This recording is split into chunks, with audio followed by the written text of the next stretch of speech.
नमस्कार, मी मिनल माळी मडवी. न्यूज मराठी 24/7 च्या बातमी महाराष्ट्राची मध्ये आपल्या सगळ्यांचं स्वागत. पाहूया महाराष्ट्रातील काही महत्त्वाच्या बातम्या. यवतमाळ जिल्ह्यातील घाटंजी तालुका आणि सीमावर्ती भागाला रेल्वे नेटवर्कशी जोडण्यासाठी टिपेश्वर रेल्वे जन आंदोलन समितीने पुढाकार घेतलाय. यवतमाळ घाटंजी पारवा ते आदिलाबाद किनवट रेल्वे मार्गाची मागणी जोर धरू लागली. या संदर्भात समितीने तहसीलदारांमार्फत मुख्यमंत्री, रेल्वे मंत्री आणि केंद्रीय रेल्वे विभागाला निवेदन सादर केले. सुमारे 140 ते 150 किलोमीटरचा हा प्रस्तावित रेल्वे मार्ग विदर्भ, मराठवाडा आणि तेलंगणाला जोडणारा महत्त्वाचा दुवा ठरणार आहे. शेतकरी, विद्यार्थी, व्यापारी आणि सर्वसामान्य नागरिकांसाठी मोठी सुविधा निर्माण होणार आहे. तसंच पर्यटन, व्यापार, आरोग्य सेवा आणि रोजगाराच्या नव्या संधी उपलब्ध होतील असा विश्वास आंदोलनकर्त्यांनी व्यक्त केलाय.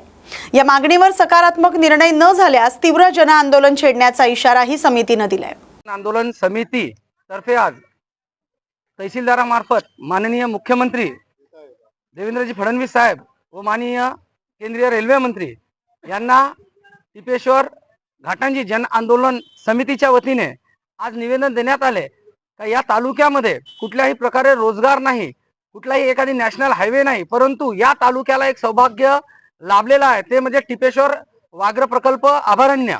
त्या अनुषंगाने इथल्या तरुणांना रोजगार मिळावा, शेतकऱ्यांना त्यांचा माल कुठेही पोहोचवण्याकरिता रेल्वेच्या मार्फत मदत मिळावी, या अनुषंगाने आम्ही आज रेल्वे जन आंदोलन समितीच्या सर्व पदाधिकारी व सर्व सहकार्याच्या वतीने माननीय तहसीलदार साहेबांना निवेदन दिलेले आहे आणि लवकरात लवकर शासनाने आमची ही मागणी पूर्ण करावी, या अनुषंगाने आज आम्ही इथे निवेदन केलेले आहे. आणि यानंतर जर आमच्या मागणीला कुठलाही बळ मिळालं नाही तर टिपेश्वर रेल्वे जन आंदोलन समिती एक सर्वांना सोबत घेऊन, शेतकऱ्यांना, कष्टकऱ्यांना, युवकांना सोबत घेऊन एक मोठं आंदोलन उभं करण्यात येईल, जेणेकरून विदर्भ, मराठवाडा आणि तेलंगणा ही जोडणी या रेल्वे मार्फत झाली पाहिजे. एकच मिशन रेल्वे स्टेशन, एकच मिशन रेल्वे स्टेशन, एकच मिशन रेल्वे स्टेशन. पेण शहरातील HP पेट्रोल पंपाजवळ उभी असलेल्या एका कारवर अचानक मोठं झाड कोसळल्याची घटना दुपारी घडली. या दुर्घटनेत कारचं मोठं नुकसान झालं असलं तरी सुदैवानं गाडीत कोणीही नसल्यानं जीवितहानी टळली. घटनेची माहिती मिळताच पोलीस उपनिरीक्षक विक्रम नवरखेडे यांनी तातडीनं घटनास्थळी धाव घेत नगरपालिका आणि अग्निशमन दलाच्या मदतीनं झाड हटवून वाहतूक सुरळीत केली. प्रशासनाच्या तत्पर कार्यवाहीमुळे परिसरातील परिस्थिती लवकर नियंत्रणात आली. सेलू तहसील कार्यालयात शेतकरी आणि नागरिकांनी निवेदन देत डिझेल टंचाई आणि काळ्या बाजाराचा गंभीर प्रश्न उपस्थित केलाय. पेरणीपूर्व मशागतीची कामं सुरू असताना ट्रॅक्टर आणि JCB साठी डिझेल मिळत नसल्यानं शेतकऱ्यांना मोठ्या अडचणींचा सामना करावा लागतोय असं निवेदनात नमूद करण्यात आलंय. पेट्रोल पंपांवर तासनतास रांगेत उभं राहूनही डिझेल मिळत नसताना काळ्या बाजारात मात्र जादा दरानं डिझेल सहज उपलब्ध होतोय असा आरोप करण्यात आलाय. प्रशासनानं तात्काळ कारवाई करून डिझेलचा काळा बाजार रोखावा आणि शेतकऱ्यांना नियमित पुरवठा करावा अशी मागणी यावेळी करण्यात आली. अन्यथा लोकशाही मार्गाने आंदोलन छेडण्याचा इशारा शेतकऱ्यांनी दिलाय. सेलू शहरात सुरू असलेलं राष्ट्रीय जनगणनेचं काम सध्या प्रगतीपथावर आहे. सर्व प्रगणकांनी 5 जून पर्यंत घर गणनेचं काम पूर्ण करावं अशा सूचना जिल्हा जनगणना समन्वयक संदीप कुलकर्णी यांनी दिल्यात. तसंच बंद घरांची गणना, क्षेत्र नकाशे आणि कार्य अहवाल नियोजित वेळेत सादर करण्याचे निर्देशही देण्यात आलेत. परभणी जिल्हाधिकारी कार्यालयाच्या पथकानं मंगळवारी सेलूत प्रत्यक्ष क्षेत्र तपासणी करत शाहूनगर आणि लोकमंगल नगर परिसरातील घर गणनेच्या कामाची पाहणी केली. यावेळी अधिकाऱ्यांनी प्रगणक आणि पर्यवेक्षकांशी संवाद साधून त्यांच्या अडचणी जाणून घेत मार्गदर्शन केलं. जनगणना प्रक्रिया ही अचूक आणि वेळेत पूर्ण व्हावी यासाठी प्रशासनाकडून विशेष लक्ष दिलं जात असल्याचं यावेळी स्पष्ट करण्यात आलंय. बीड शहरातील सावतामाळी चौक परिसरात अधिक मासानिमित्त आयोजित अतिरुद्र महायज्ञ आणि शिवमहापुराण कथेची भक्तिमय वातावरणात सांगता झाली. विश्व कल्याणाच्या उद्देशानं आयोजित या धार्मिक सोहळ्यात हजारो भाविकांनी सहभाग घेतला. 17 मे ते 25 मे दरम्यान पार पडलेल्या या कार्यक्रमात दररोज शिवरुद्र अभिषेक, अतिरुद्र योग, यज्ञ आरती तसंच सायंकाळी शिवमहापुराण कथेचं आयोजन करण्यात आलं होतं. हबप समाधान महाराज शर्मा यांनी कथा निरूपण केलं तर अनेक विद्वान आचार्यांच्या उपस्थितीत यज्ञविधी पार पडले. 2 एकराहून अधिक परिसरात उभारलेल्या भव्य मंडपात भाविकांसाठी मोठ्या स्क्रीनसह उत्तम व्यवस्था करण्यात आली होती. विविध सामाजिक आणि धार्मिक मंडळांच्या कार्यकर्त्यांनी मनोभावे सेवा बजावत कार्यक्रम यशस्वी केला. हभप नाना महाराज कदम यांच्या काल्याच्या कीर्तनानं या सोहळ्याची सांगता झाली. या बातमीचा आढावा घेतलाय प्रतिनिधी डॉक्टर RK आरसूळ यांनी. बीड शहरात या ठिकाणी सावतामाळी चौकात बीड शहरात या ठिकाणी आपण आलेलो आहोत.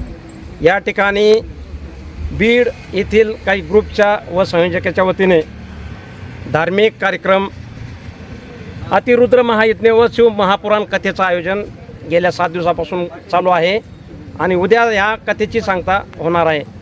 तर महाराष्ट्रातील नामवंत कीर्तनकार तथा कथा प्रवक्ते या ठिकाणी त्यांची पण उपस्थिती लाभणार आहे.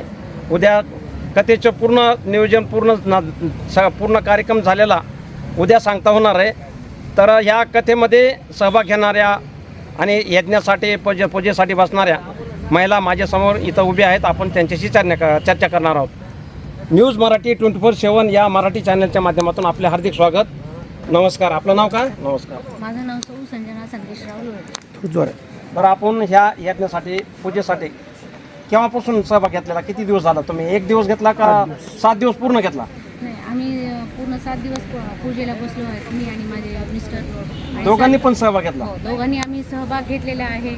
आणि ही पूजा जवळजवळ सकाळी 8 ते दुपारी 12:30 पर्यंत पूजा ही चालू असते. म्हणजे 3 ते 4 तास 3 तुम्ही ते एका 4 जागेवर बसून तुम्ही कथेचं पूर्ण हे केलं? हो, कथेचा पूर्ण आस्वाद आम्ही घेतला आहे आणि आम्हाला हे खूप छान सौभाग्य आम्हाला प्राप्त करून दिलेलं आहे.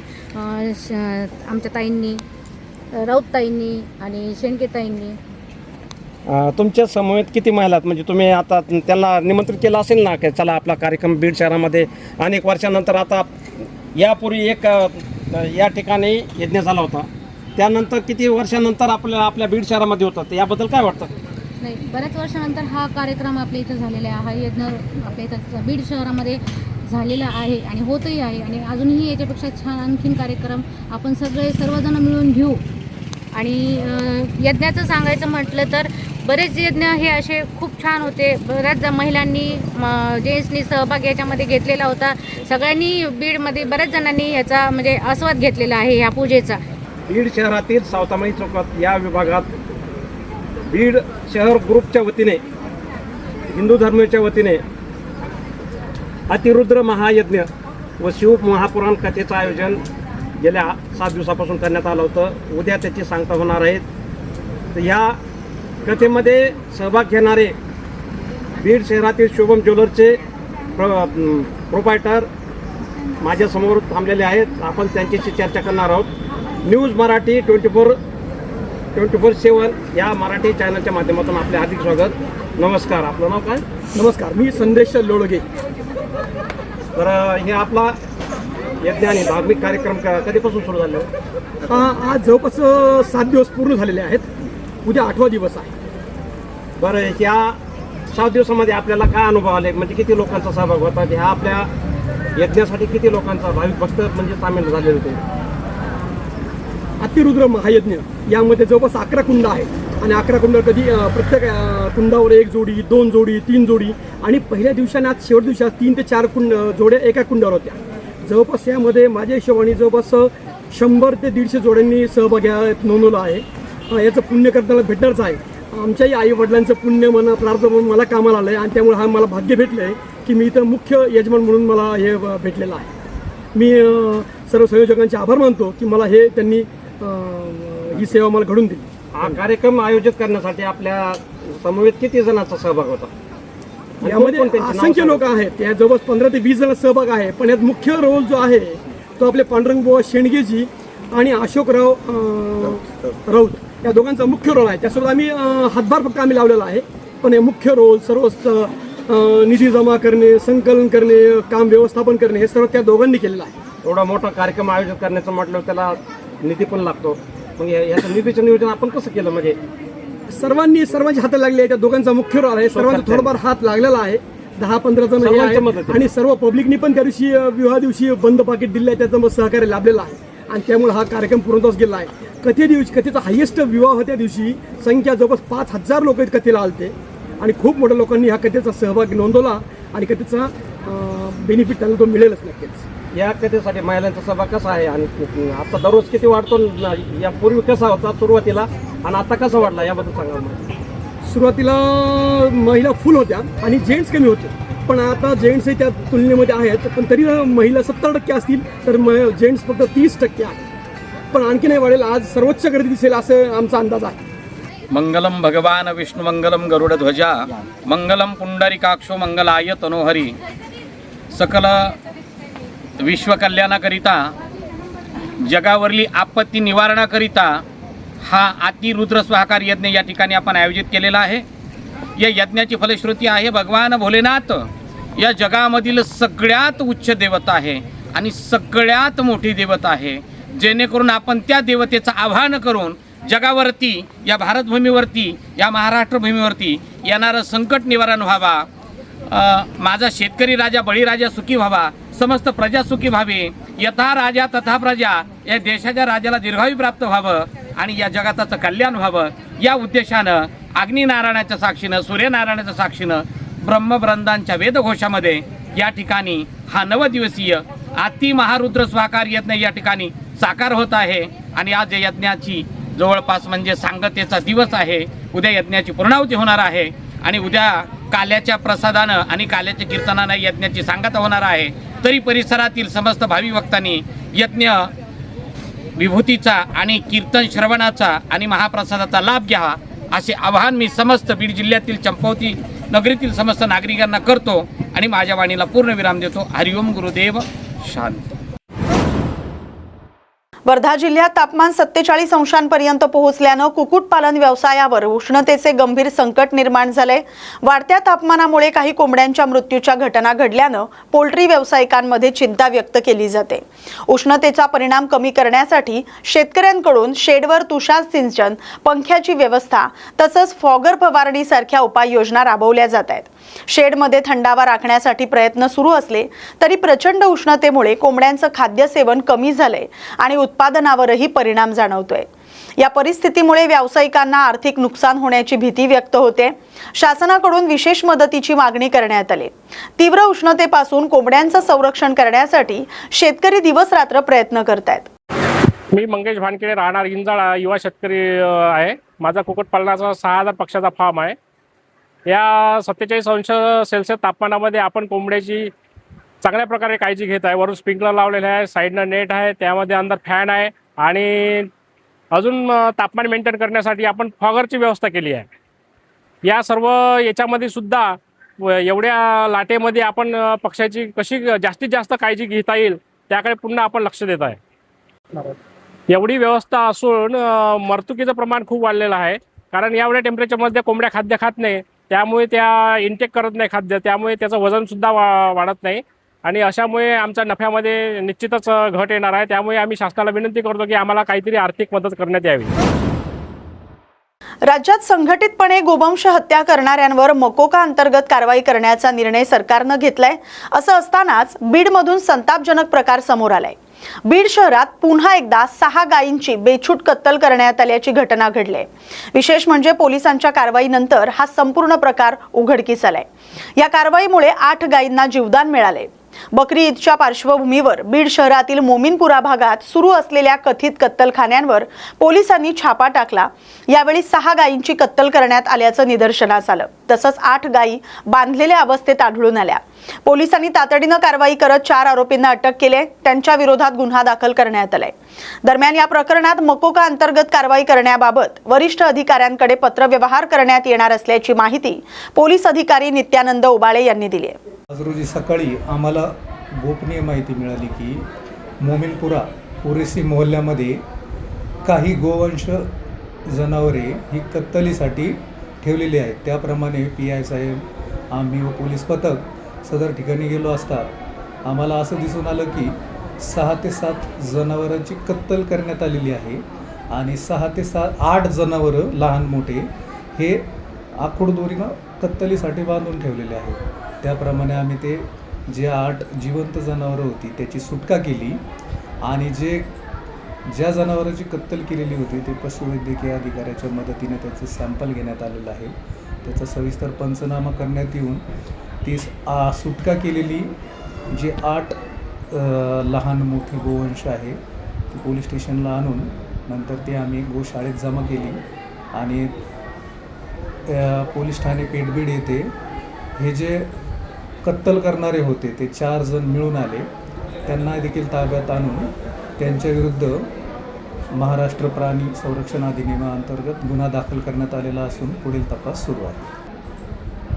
हो, करण्यात येईल ना, त्यावर कारवाई करण्यात येईल. जर त्यांच्याविरुद्ध 1पेक्षा 2पेक्षा जास्त गुन्हे असतील तर त्यामध्ये कारवाई करण्यात येईल. बकरी ईदच्या पार्श्वभूमीवर बकरी ईदच्या पार्श्वभूमीवर याच्या आधी पण आम्ही कारवाई केलेल्या आहेत आणि कारवाई ह्या सुरूच राहणार आहेत. आता काही त्याबाबत सगळं पत्रव्यवहार वरिष्ठ कार्यालयाशी करण्यात येईल. बीड जिल्ह्यातील गेवराई तालुक्यातील मातोरी गावात लग्न ठरवून ऐन लग्नाच्या काही दिवसांवर PSI असलेल्या नवरदेवानं लग्नास नकार दिल्याचा आरोप समोर आलाय. या प्रकरणी चकलांबा पोलीस ठाण्यात फसवणुकीचा गुन्हा दाखल करण्यात आलाय. परिसरात त्यामुळे मोठी खळबळ उडाली.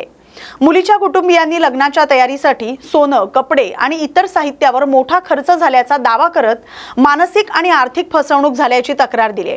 तर दुसरीकडे संबंधित PSIच्या कुटुंबियांनीही परस्पर फसवणूक झाल्याचा आरोप करत स्वतंत्र तक्रार दाखल केली.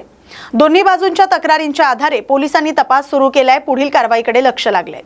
एफआर बद्दल म्हणणं आमचं असं आहे की आमच्या मुलीची ज्यांनी आबरू घातलेली आणि शासनाकडे आमची एकच मागणी, आमच्या मुलीला शासनाने न्याय मिळवून द्यावा. ही झालेला खर्च त्यांनी आमचा परत द्यावा. कारण आम्ही शेतकरी माणसं आहेत. आमची लहान लहान मुलं, लेकरं, बाळ, बायका, पोरं उन्हातानात कष्ट करून आम्ही कस तरी 1-1 रुपया गोळा करून यांच्या लग्नापुरती तडजोड केलेली होती. पण यांनी जसं जसं लग्न जवळ येईल तसं तसं काहीतरी बायपास काढून वेगळीच दिशा आम्हाला दाखवायला सुरू केली. आमची मुलगी आणि पुतण्या हे पुण्याला जायचे म्हणले. त्यांनी आट्टा असा धरला की मला पुण्यालाच कपडे घ्यायचे. तर मी म्हणलं जा बा. पुण्याला कपडे घ्यायला गेल्याच्या नंतर त्यांनी ते कपडे पुण्याला न घेता मुलीला आणि पुतण्याला एका दुकानात सोडून दिलं आणि हे कुठेतरी आळंदीकडे निघून गेले. त्यांनी कपडे घेतले नाही, काही नाही. आमच्या पुतण्यानी त्यांना मोबाईलवर हे टाकलं की भाऊजी आम्ही अशा साड्या घेतल्या, तशा साड्या घेतल्या. ते म्हणले हो मी इकडेच घेतले तर इकडेच शिवित असतो. तरी त्यांनी ते लग्न जमायच्या टायमाला साखरपुड्याला मी 7-7 ग्रॅमच्या 2 अंगठ्या घेतलेल्या आहेत. त्याच्यानंतर मी बस्ता बांधलेला आहे, 2 लाख रुपयाचा बस्ता आहे. लग्नासाठी बँड लावलेला आहे 50,000चा. हे 7-7 ग्रॅमच्या 2 अंगठ्या केलेल्या आहेत. हे साड्याचा बस्ता बांधलेला आहे, साड्या नाट्याचा. त्यानंतर बँड लावलेला आहे 50,000चा. त्यानंतर हे स्टीलचे भांडे घेतलेले आहेत 45 ते 50,000ची. त्यानंतर मुलीचे हे फर्निचर हे इथं बीडला घेतलेला आहे. एवढा असा मिळून खर्च 14 ते 15 लाखापर्यंत खर्च झालेला आहे. हे पत्रिका छापल्या, हा लग्नाच्या पत्रिकेत कमीत कमी 1000 ते 1200 पाहुण्याला पत्रिका बी वाटलेल्या आहेत. मागणी काय नेमकी मामा? आता आमची मागणी आमचा झालेला खर्च द्यावा आणि आमच्या मुलीला न्याय मिळवून द्यावा. नाव सांगा तुमचं. ज्ञानेश्वर दिनकर जरांगे, राहणार मातुरी, तालुका शिरूर, कासार, जिल्हा बीड. माझं नाव शारदा जरांगे. मी यांची मुलीची शेजारी आहे. त्या लिंबळकर PSI लिंबळकर यांची आई वडील इथं सकाळी 10ला आले होते. 10 वाजल्यापासून 4 वाजता बसत होते. मुलगी द्या म्हणत होते.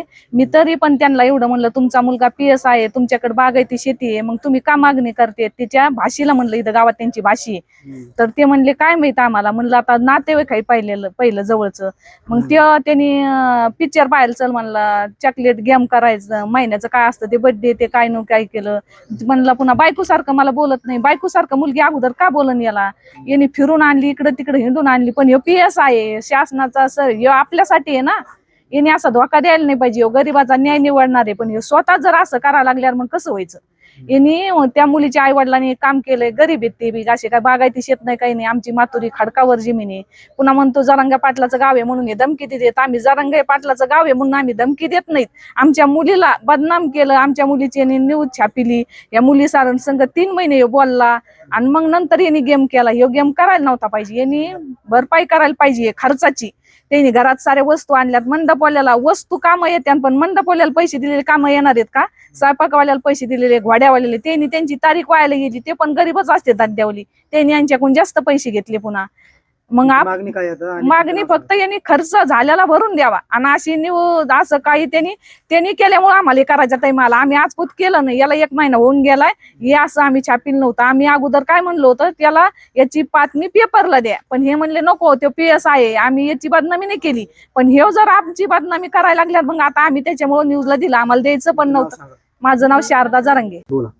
मी जरांगे रामप्रसाद, मुलीचा भाऊ. आमचा दिनांक 21 तारखेला लग्न ठरलेलं, टिळा झालेला 14 डिसेंबरला. आणि टिळा झाल्याच्या नंतर आम्ही लग्नाचे कपडे घेण्यासाठी पुण्याला गेलेलो.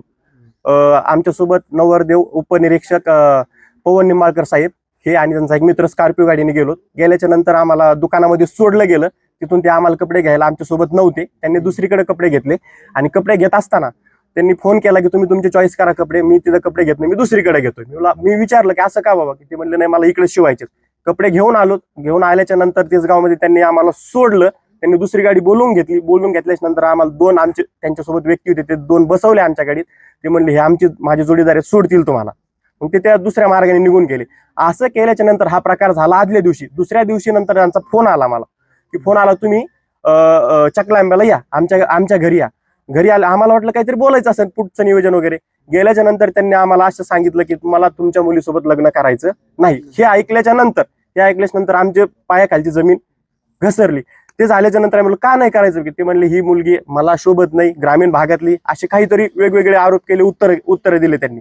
मग हे केल्याच्या नंतर आम्ही तिथं बोलल्याच्या नंतर की ते म्हणले ठीक आहे तुम्ही ऐकत नाहीत ना, की त्यांनी आम्हाला त्यांच्या जी वर्दी होती पोलीस डिपार्टमेंट, त्याला एक अडकवलेली गन, त्याचा धाक दाखवला आम्हाला, की तुम्ही कसं काय नाही करत का, आम्ही पोलीस डिपार्टमेंट माझं कुणी वाकडं करू शकत नाही, अशी मला सवय लागलेली, हे मी असं किती का करत आलोय. असंच पोखरीचं प्रकरण एक झालेलं त्याच्या अगोदर. आणि हे करत असताना आमची त्यात बदनामी झाली. आम्ही गावाकडे आलो, मध्येचे लोक कोण प्रयत्न केला, परंतु आम्हाला त्यात काही इनपुट भेटलं नाही. मग हे करत असताना आमच्या चुलत्यांनी जो 1-1 रुपया गोळा केलेला तो पूर्ण त्या लग्नासाठी लावला होता, तो पूर्ण आज आमचं कुटुंब उद्ध्वस्त झालेलं आहे, आमचं याच्यावर आलेलं आहे. आणि ह्या बाबतीत आम्हाला न्याय मिळावा. आणि पोलीस प्रशासनाला एवढीच आमची मागणी आहे की याच्यावर लवकरात लवकर काहीतरी याच्यावर कारवाई करावी, त्यांना निलंबित करावं. कारण ते जर सिस्टीममध्ये असेल ते काही ना काहीतरी करतात ते. आणि आम्हाला वारंवार धमकी देतात की मी पोलीस डिपार्टमेंटमध्ये आहे, माझं कुणीच काही करू शकत नाही. गोंदिया जिल्ह्यातील मोरगाव अर्जुनी तालुक्यात एका विधी संघर्ष बालकानं 2 बालिकांवर अत्याचार केल्याची धक्कादायक घटना घडली. या प्रकरणी अर्जुनी मोरगाव पोलीस ठाण्यात पॉक्सो कायद्याअंतर्गत गुन्हा दाखल करण्यात आलाय. संबंधित बालकाला ताब्यात घेण्यात आलंय. मिळालेल्या माहितीनुसार संबंधित बालकानं घराशेजारी राहणाऱ्या आणि नात्यातील बालिकांशी गैरवर्तन केल्याचा आरोप आहे. या प्रकरणी पीडित बालिकेच्या आईनं पोलिसात तक्रार दाखल केल्यानंतर पोलिसांनी तातडीनं कारवाई केली. सध्या या संवेदनशील प्रकरणाचा पुढील तपास पोलीस करतायत. अर्जुनी मोरगाव पोलीस स्टेशन येथील बोनगाव देवी या गावामध्ये 23 मे 2026 रोजी 2 अल्पवयीन बालिकांवर विधी संघर्षग्रस्त बालकाने अत्याचार केल्याची घटना घडलेली आहे. त्या संदर्भात गुन्हा दाखल करण्यात आलेला असून पोलीस स्टेशन अर्जुनी मोरगाव येथे सदर गुन्ह्याचा तपास WPSI कदम मॅडम करतायत. दोन्ही पीडिता ज्या आहेत त्यांचं मेडिकल करून त्यांचं काउन्सिलिंग करण्यात आलेलं आहे. तसेच तपास आता सध्या सुरू असून संबंधित विधी संघर्षग्रस्त बालकाला ज्युव्हेनाइल जस्टिस कोर्टमार्फत बालसुधारगृहात नागपूर येथे पाठवण्यात आलेलं आहे. डोंबिवली येथील मानपाडा पोलिसांनी तरुणींना प्रेमाच्या जाळ्यात अडकवून त्यांच्या नावावर कर्ज काढून फसवणूक करणाऱ्या आदर्श म्हात्रे या आरोपीला ताब्यात घेतलंय. सोशल मीडियाच्या माध्यमातून ओळख वाढवत आरोपी तरुणींचा विश्वास संपादन करत होता. त्यानंतर प्रेमसंबंध निर्माण करून विविध बँकांमधून लाखो रुपयांची कर्ज घेतल्याचा आरोप त्याच्यावर आहे. आतापर्यंत 140हून अधिक तरुणींना फसवल्याची माहिती समोर आली. 11 महिलांनी अधिकृत तक्रारी दाखल केल्यात. या प्रकरणामुळे सोशल मीडियावरील ओळखींच्या माध्यमातून होणाऱ्या आर्थिक फसवणुकीचा गंभीर मुद्दा पुन्हा एकदा चर्चेत आलाय. मानपाडा पोलीस स्टेशन येथे एक तरुणीच्या तक्रारीवरून आर्थिक फसवणुकीचा गुन्हा नोंद झालेला होता. सदर गुन्ह्याचा तपास करत असताना आरोपित नामे आदर्श प्रशांत म्हात्रे उर्फ रुद्रेश गणेश गोंधळी, वय 34 वर्ष, राहणार मुक्काम पोस्ट तुराडे रसायनी, तालुका पनवेल, जिल्हा रायगड, यास मानपाडा पोलिसांनी अटक केलेली आहे. सदर आरोपी हा यापूर्वी नवी मुंबई पोलिसांनी पकडलेला होता. त्याच्यावर एकूण 10 गुन्हे विविध पोलीस ठाण्यामध्ये नोंद करण्यात आलेले आहेत. सदर आरोपी हा मॅट्रिमोनियल साईटवरून तरुणींशी संपर्क साधतो आणि त्या माध्यमातून त्यांच्याशी मैत्री करून त्यांच्याच मोबाईलवर प्री ॲप्रुव्हल लोन मंजूर करून घेऊन सदर रक्कम स्वतःकडे वळवून घेतो आणि अशा प्रकारे तो आर्थिक फसवणूक करत आहे. किती मुलींच्या आतापर्यंत समजला आहे? आता पावे तो एकूण 11 तरुणींनी दिलेल्या तक्रारीवरून गुन्हे नोंद झालेले आहेत. भाऊ, किती मुली समोर येण्याची शक्यता आहे? किती आल्या त्या काय आकडा आहे का? अजून पण या मुली ज्यांची आर्थिक फसवणूक झाली आहे अशा मुली समोर येऊ शकतात. त्यांनी संबंधित पोलीस स्टेशनकडे संपर्क साधून याबाबत गुन्हा नोंद करावा. या बातमीसोबतच बातमी महाराष्ट्राची मध्ये आता इथेच थांबतोय. अशाच महत्त्वाच्या बातम्यांसाठी पाहत राहा न्यूज मराठी 24/7. नवा भारत, नवा विचार.